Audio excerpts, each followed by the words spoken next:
If your dashboards look green, but your organization still feels chaotic, your metrics may be lying to you. I want to talk about one of the most common pathologies of organizational chaos. It's not strategy or culture or even motivation. It's misincentivization. It's when leadership thinks that they're measuring performance, but the metric is actually rewarding and driving the wrong behaviors. People look busy, numbers look good, but execution gets worse. And the problem is, because all of the indicators are green, you don't realize execution is going sideways until you're looking for the results that you're not getting at the end of the quarter or the end of the year. Trust gets worse because people's work that they do every day isn't actually contributing to the organization moving forward. And chaos bleed quietly increases. Today, I'm going to show you a simple way to diagnose misincentivization using a metric audit I've been teaching leadership for years. At its core, an organization is simply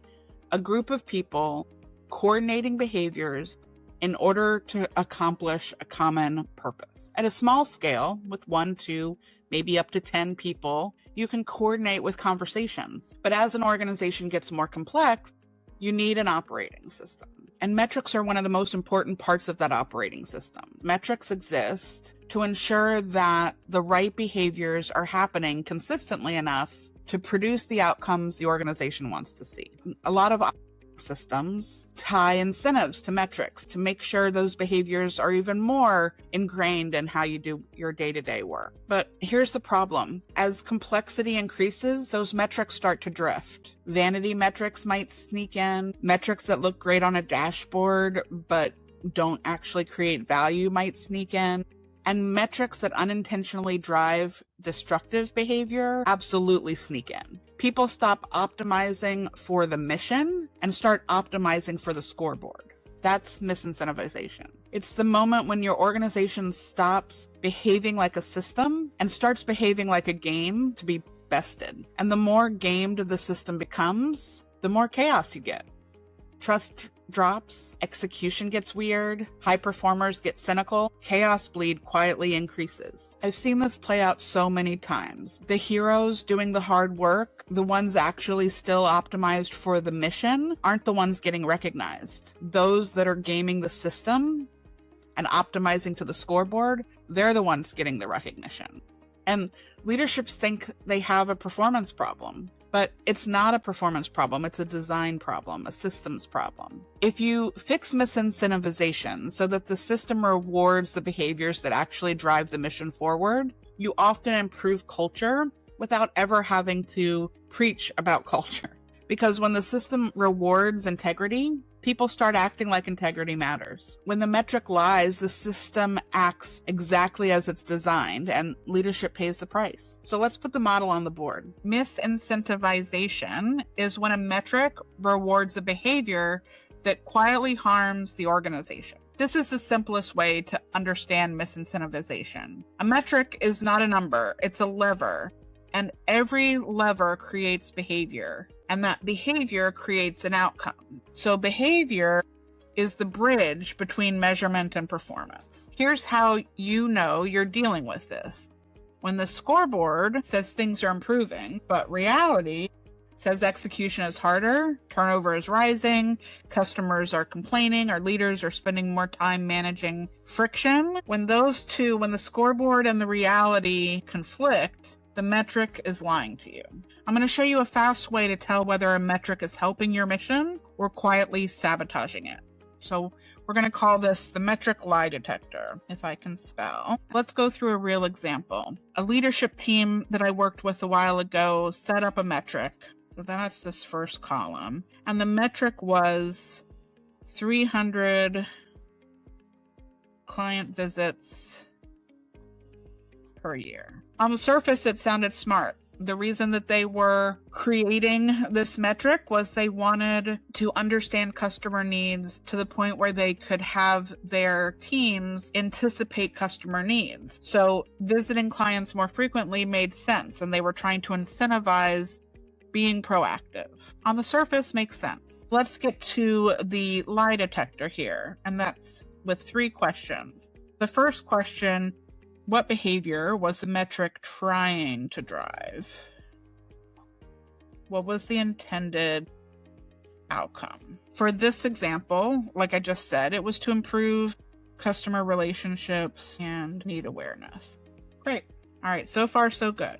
The second question we ask in the lie detector is, what behavior was the metric actually driving? And so this takes a look at what was the reality, and perhaps how was this metric being gamed to achieve the metric without actually achieving the desired output. In this specific case, there was competition between staff, there was confusion, bad data was being put into the CRM, and customers were getting pissed. Not so great. And then the third question is, what outcomes are we accidentally driving? So we had a drop in this example in our net promoter score. Relationships actually weakened. We had a lot of customers say, don't call us again, we will call you if we're interested. And so the chaos bleed increased significantly. So going back to this, is our metric lying to us? Our scoreboard, people are meeting the metric. Our scoreboard said everything looked good. The reality, however, was that our customers were mad at us. They weren't interested in hearing from us ever again, whether they needed us or not. And our chaos bleed was actually increasing. So in this case, the gap between the ideal and the reality was big enough. So this gap was big enough that this was not a good metric. Let's do a second example that's also fairly common. A lot of folks like to count processes, right? Tickets closed per day. The ideal here, or what's intended to be driven behavior-wise or rewarded behavior-wise, is fast customer service. People want whatever these tickets are, or the processes, or they want these things punched and closed quickly so customers are happy with the level of service that they get and things are handled. However, this is any of these metrics that just are quantitative like this and counting like this are easy to game. So instead of the intended fast customer service, the behavior actually being driven are the easy tickets get closed, the hard tickets get passed down or avoided altogether. And so the accidental outcome, we've got increased backlog, increased escalations, and decreased customer trust. Not great. So again, the gap here between the ideal fast customer service sounds great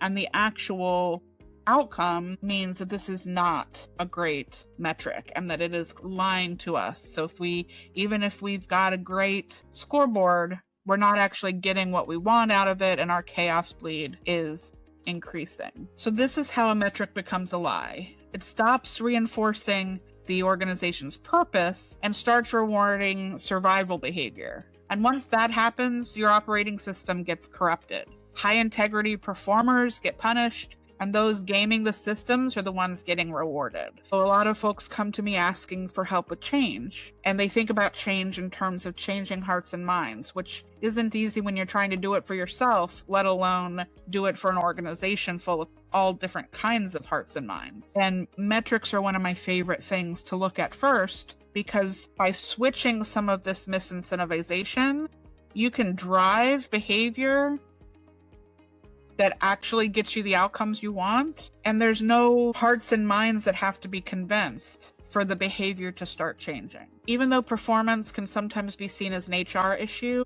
this is not an HR issue. It's an operating system issue. Misincentivization creates friction, and friction creates chaos bleed. And this is exactly why the org friction audit exists, to help you identify your pathology pattern and quantify the cost of the operating system distortions. So pick a KPI your leadership team cares about right now and run this metric lie detector. Write down your KPI and then answer these 3 questions. Write down the behavior you think the metric is driving. And then, because nobody tells the boss everything, go talk to 2 frontline managers about what behavior it's actually driving. If the behavior you intended doesn't match the behavior you're getting, the metric is lying. And fixing that misincentivization is often the fastest way to reduce friction and chaos bleed without needing a massive culture initiative. So comment the metric you suspect is lying in your organization. You don't have to name your company, just drop the metric and tell me what behavior it's actually driving. If you want to go deeper and quantify this, the org friction audit is linked below, 10 minutes. It tells you your chaos state and estimates your chaos bleed. No pressure, just clarity. So to recap, metrics are levers. Levers drive behavior, and behaviors are the bridge to get to your desired outcomes. So if you're rewarding the wrong thing, don't be shocked when the organization delivers the wrong outcomes. And I'll see you in the next video where we talk through the org friction audit together so you can see what it reveals and what it's costing you.